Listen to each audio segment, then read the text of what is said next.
Alright, hey everybody. I'm going to be doing a video today on my live AX8 rig. The purpose for this is mostly to ego. I like showing off what I do, but also because I have some interesting ways that I use the AX effects, the AX8, that maybe other people may not know about. So let me show you what I do. We're going to be focusing on these three banks right here. This is what I use for my 80s hair metal bands, and each of these three banks are pretty much identical, except the I/O has some major differences between the three of these. So the first preset of each bank uh, has three things involved with the name. As you can see with all of these. It tells me if the main output one, left and rights, are in stereo or in dual mono, what the effects loop is doing, if it's going to a cab or if it's running my acoustic out or to a cab, and then finally what the amp is. In this case, all three times it's my SLO 100. So what does this all mean? Let me go through each bank one by one and show you what this means. So in the stereo FX cab bank, essentially what this is I am running stereo out, and my effects loop is running to a guitar cab, a normal guitar cab on stage. I'm still running direct, but in case I need to compete stage volume wise with a drummer or a guitar player or a keyboard player or a bassist who are using on-stage analog gear, running direct may not always work. So I have this just in case. As you can see, it's pretty standard little patch right here. The only difference for this is that, as you can see at the end, I put cab last, and then cutting in right before the cab is an effects loop. Now this allows me to take the whole patch, except for the cab IRs, and then run that out in my effects loop. The reason I don't want the cab IR through the effects loop is that the sound of an impulse response through an actual guitar cab does not sound right, because it's like putting a guitar cab inside of a guitar cab. Guitar cabs are already pre-made to sound a certain way, so putting a different sound in mixed with that sound doesn't make that great of a sound. So you take everything except for the guitar cab, and then you put it on another line there. So for stereo, like it says that I'm running here in the stereo, I'm not doing anything too crazy. I'm running stereo cabs. As you can see, you'll see these two specifically in most of my rigs. These are just the best sounding cabs. I won't do a full rig rundown, I guess, of all of my presets. Just a couple things here and there. But these, as you can see, are hard panned left and right. My delay, which is on for my solos, are panned, and my pitch block is panned hard left and hard right. What my pitch block does is I am trying to replicate the kind of Eddie Van Halen Eventide detuning thing that he did in the 80s. That kind of gives a subtle chorus effect, similar to double-tracked guitars. So you get that Eddie Van Halen kind of chorus, that Chris Holmes from Wasp, and it kind of replicates the kind of natural chorusing that you hear through Jakey Lee and Zakk Wylde's guitars on their Ozzy albums. You plus and minus about 9 cents on each side. Not too much, not because you don't want to make it sound out of tune, but enough to it has a little bit of humanity, natural air to it. And then a couple milliseconds. I'm using about 18. Again, just natural human error might add a little bit of delay when you're backtracking, or you have multiple guitar tracks on an album. Most people aren't going to be able to play it perfectly each time. So this is my stereo effects cab bank. And then same goes with everything else in here. In my Marshall, same sort of thing. We have our line, and then everything cuts out before the cab to go to the effects loop. Have my Sweet Child of Mine patch, my Def Leppard patch, and my Rebel Yell patch. All the same basic things, nothing crazy going on with the stereo or the effects loop. This is probably the bare bones rig.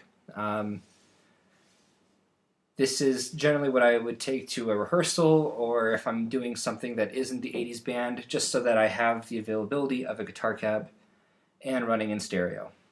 Here's how the I/O works for that. The input one, which is just the only input for the AX8, is coming from my electric guitar. And then I'm running stereo out either through these two XLRs or these 2 1/4 inches. And right here, let me get it out of the way, output 2 effects send is running down to a power amp. It's either I either have a little Moore baby bomb that can run a cab, or I run into the back the FX return of a little amplifier, which then runs into a guitar cab, like my current computer desk is. Next, we'll go to my 25th bank, which is my dual mono FX cab SLO. Same sort of thing applies, where I'm running a patch that has an FX loop out to a guitar cab. Only difference for the eagle-eyed out there is that I have a different preset in here that was not in the other bank. This 2 guitar is not in here. The reason for this is that for my hair metal show, there's a couple songs that I go between the acoustic and the electric a couple different times. So take Wanted Dead for Live, Close My Eyes Forever by Lita, Every Rose Has Its Thorn, those sort of things. I have the guitar on a Gracie stand, and I am switching back and forth between my electric and my acoustic. Now, I could very easily run the acoustic straight into a DI into the front of house, but I like to keep everything kind of together with my rig. That's why everything's kind of on the board, and if anything's not on the board, it pains me to keep it off the board and put it somewhere else, but that just makes it easier for the actual show rather than set up and tear down. So how I achieve this is that I run my AX8 through my acoustic guitar through my AX8 into the FX loop send, or the return, which is the FX loop in. And then through there, not only do I have a quote-unquote DI box, but I have I'm able to use the effects of the Axe effects onto my acoustic guitar. I'm using a pitch block to kind of replicate a 12-string sound. It's not perfect because the bottom 2 strings are not in unison, they are in octave as well. But I figure no one out in the crowd is going to sit there and go, oh hey, that dude's A string is an octave and not a unison, let's throw tomatoes at him. It just gets around it, and it helps add a little bit of oomph to the sound, especially if it's normally a 12-string on the record that we're replicating. Have a little bit of compression, have a little bit of EQ, and I have some reverb to make it not sound like it's just a single acoustic guitar. That stuff had studio reverb and stuff on it, and it gives me a very airy acoustic sound.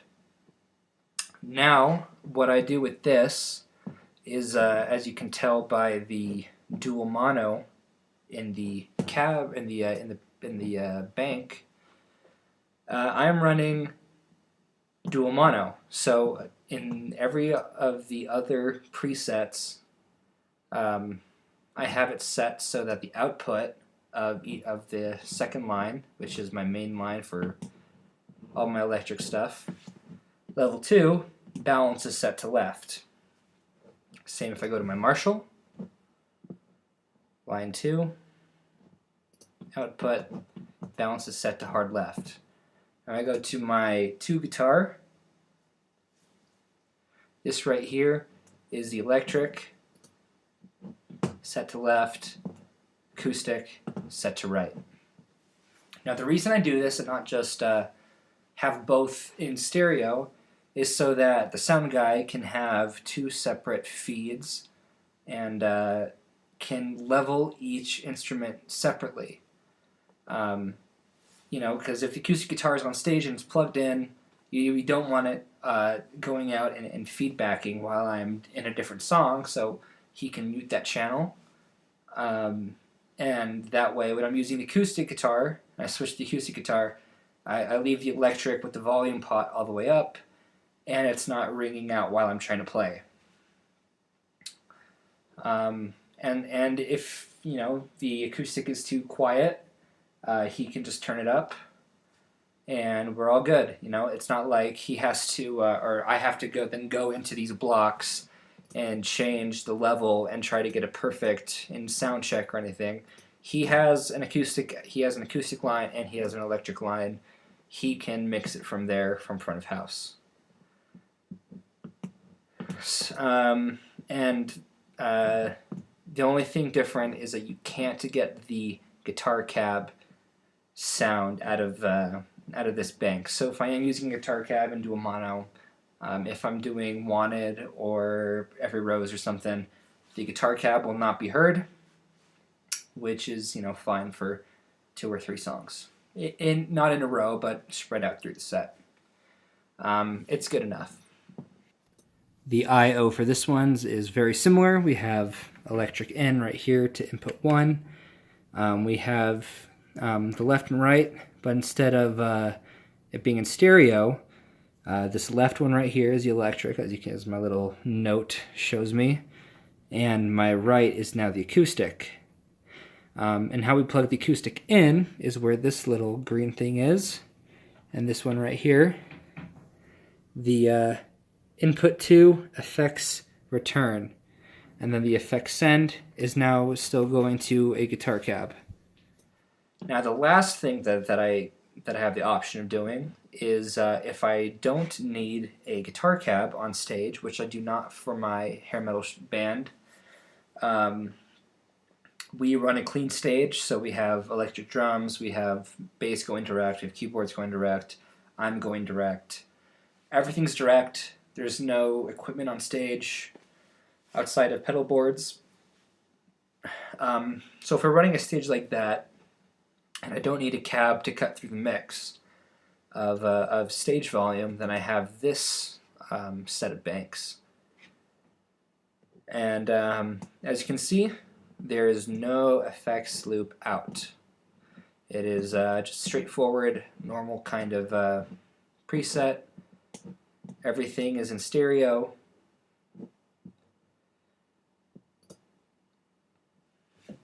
But when we get to the 2 guitar patch, this is where things get a little bit tricky. So as you can see before, this is pretty much exactly the same as the other one, except I added a little gate here. Now, because of the limitations of the AX8 currently, namely the effects loop block is a little simplistic compared to the bigger Axe effects, who have send and returns on the effects loop. We just have this one block. Trying to figure it out when you're doing weird stuff can be a little bit of a challenge, but I have finally figured out what we need to do to get this going. So much like before, we have the effects loop towards the beginning, and it runs straight through to the output. We plug the acoustic guitar in to the FX return, and then through the FX send, we have a 1/4 inch to 1/4 inch or 1/4 inch to XLR, depending on what the sound guy prefers. And and we have our own little acoustic guitar rig. Now, if you try this at home, you can't get the acoustic in and the acoustic out together.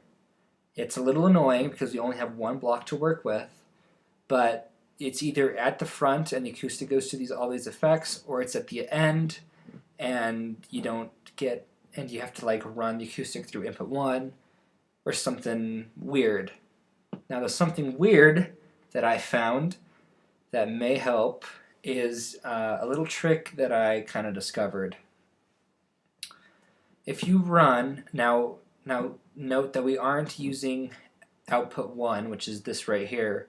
We aren't using output 1 for acoustic guitar because we want stereo electric. We don't want any acoustic in here because we want the sound guy to have a separate acoustic into the board so that he can mix them separately. But as you can see, this line goes all the way to all the way to the output. The only way you can make the effects loop line, the acoustic line, sound through the FX out is if you connect it to the output. I tried a whole bunch of different ways, couldn't quite figure it out, and then finally I connected it, and I turned the output left and right down on my mixer, and I could still hear the effects loop.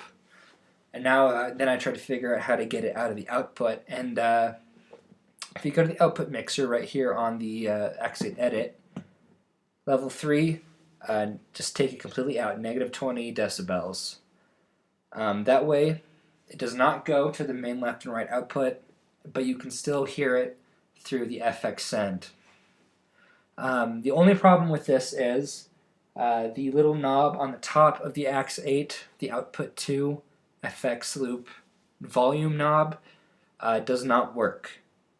I can't figure out how to get it to work. For some reason, it just doesn't work. So you have to set the volume of the acoustic manually to be in unison with the electric guitar, and then the sound guy has to change it from the front of house mixing console. That's a bit of a pain, but pretty much with the acoustic through the effects loop sounds on the VU meter on the main screen of the AX8, so you can use it that way. Just get everything to the line, but you cannot change the volume until you go into these little blocks and change the volume there. Now, the reason that you want to use these blocks, as you can see, everything, the level is boosted way up, because you're not using an amp to run the acoustic guitar, because the amp is being used on the electric. I use the individual blocks to add decibel to the acoustic signal, but that adds noise, and so that's what the little gate here is for. Just enough to keep the noise down when you're not holding the guitar. Now, the I/O for this one is still the same. Electric goes into instrument input 1, where we're back to being stereo with our left and rights again. The acoustic guitar plugs in where the little green thing is, and that's the effects return. And now the effects out is not going to a guitar cab anymore. It is going to front of house. Depending on what the mixing console is like, you can either run a 1/4 inch to 1/4 inch, or you can buy a 1/4 inch to XLR. You do not need a DI box.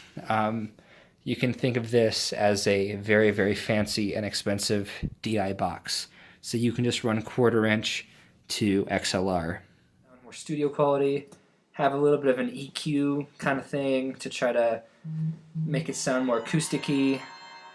And I have a God damn it.